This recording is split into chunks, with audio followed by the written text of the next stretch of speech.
Assalamualaikum warahmatullahi wabarakatuh. Izin memperkenalkan diri, nama Fajar Prihatin, NPM 20510404036.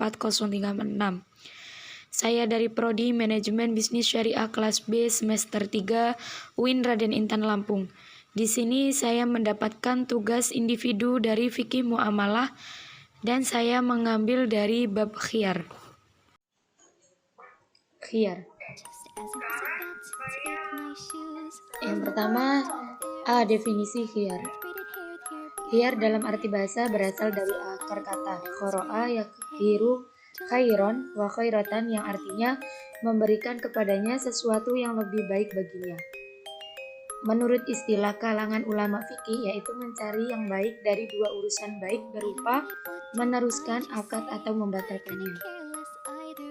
Syahid Sabiq memberikan definisi khiyar sebagai khiyar adalah menuntut yang terbaik dari dua perkara, berupa meneruskan akad jual beli atau membatalkannya.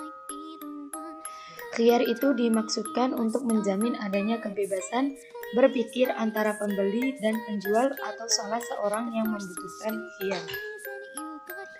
Dari definisi yang telah dikemukakan di atas dapat diambil intisari bahwa khiyar adalah pilihan untuk melanjutkan jual beli atau membatalkannya karena terdapat cacat terhadap barang yang dijual, atau ada perjanjian pada waktu akad, atau karena sebab yang lain.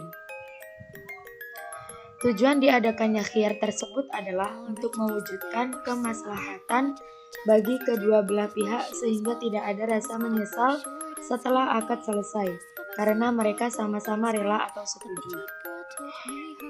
Yang selanjutnya yaitu B. Dasar hukum khiyar.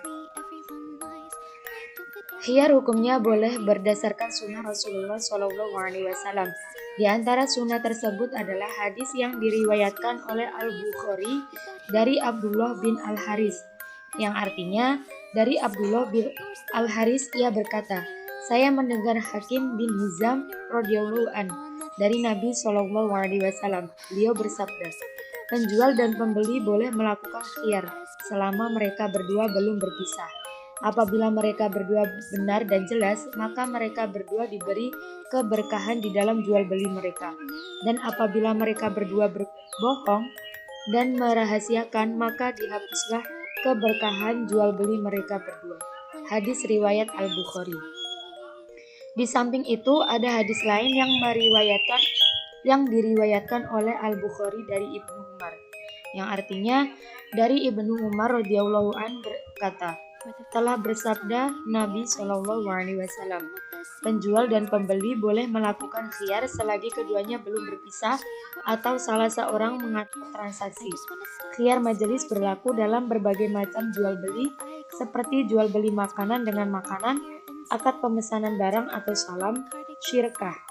Pada prinsipnya, khiyar majelis berakhir dengan adanya dua hal. Yang pertama, keduanya memilih akan terusnya akad, dan yang kedua, di antara keduanya terpisah dari tempat jual beli. Yang selanjutnya, B. Khiyar syarat. Khiyar syarat adalah suatu bentuk khiyar di mana para pihak yang melakukan akad jual beli memberikan persyaratan bahwa dalam waktu tertentu mereka berdua atau salah satunya boleh memilih antara meneruskan jual beli atau membatalkannya. Ulama fikih sepakat bahwa khiyar syarat sah jika yang pertama waktunya diketahui, yang kedua tidak lebih dari 3 hari, dan yang ketiga barang yang dijual tidak termasuk barang yang cepat rusak dalam tempo ini. Yang selanjutnya C. Khiyar aib. Khiyar aib merupakan hak pembatalan jual beli dan pengembalian barang akibat adanya cacat dalam suatu barang yang belum diketahui. Baik aib itu ada pada waktu transaksi atau baru terlihat setelah transaksi selesai disepakati sebelum serah terima barang. Jika akad telah dilakukan dan pembeli telah mengetahui adanya cacat pada barang tersebut, maka akadnya sah dan tidak ada lagi khiyar setelahnya. Khiyar aib bisa dijalankan dengan syarat sebagai berikut. Yang pertama, cacat sudah ada ketika atau setelah akad dilakukan sebelum terjadi serah terima. Jika aib muncul setelah serah terima, maka tidak ada khiyar. Yang kedua, aib tetap melekat pada objek setelah diterima oleh pembeli. Yang ketiga, pembeli tidak mengetahui adanya aib atas objek transaksi baik ketika melakukan akad atau setelah menerima barang.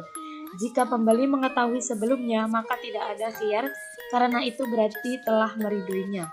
Yang keempat, tidak ada persyaratan baro'ah atau cuci tangan dari aib dalam kontrak jual beli. Jika dipersyaratkan, maka hak khiyar gugur. Yang pembeli mengetahui sebelumnya, maka tidak ada khiyar, karena itu berarti telah meriduinya. Yang keempat, tidak ada persyaratan baro'ah atau cuci tangan dari aib dalam kontrak jual beli. Jika dipersyaratkan, maka hak khiyar gugur. Yang kelima, aib masih tetap sebelum terjadinya pembatalan akad. Yang selanjutnya D. Khiyar ru'yah. Khiyar ru'yah adalah hak pembeli untuk membatalkan akad atau tetap melangsungkannya ketika ia melihat objek akad dengan syarat ia belum melihatnya ketika berlangsung akad atau sebelumnya ia pernah melihatnya dalam batas waktu yang memungkinkan telah jadi batas perubahan atasnya. Yang selanjutnya, syarat khiyar ru'yah bagi yang membolehkannya antara lain: yang pertama, barang yang akan ditransaksikan barang yang secara fisik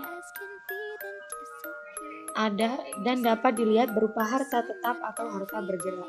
Yang kedua, barang dagangan yang ditransaksikan dapat dibatalkan dengan mengembalikan saat transaksi. Yang ketiga, tidak melihat barang dagangan ketika terjadi transaksi atau sebelumnya, sedangkan barang dagangan tersebut tidak berubah. D. Hikmah khiyar. Yang pertama, menghindarkan terjadinya penyesalan bagi kedua belah pihak. Yang kedua, memperkecil kemungkinan terjadinya penipuan dalam jual beli. Yang ketiga, mendidik para penjual dan pembeli hati-hati dalam bertransaksi. Dan yang terakhir, menumbuhkan sikap toleransi atas kedua belah pihak. Itulah tadi penjelasan dari bab khiyar. Saya akhiri. Wassalamualaikum warahmatullahi wabarakatuh.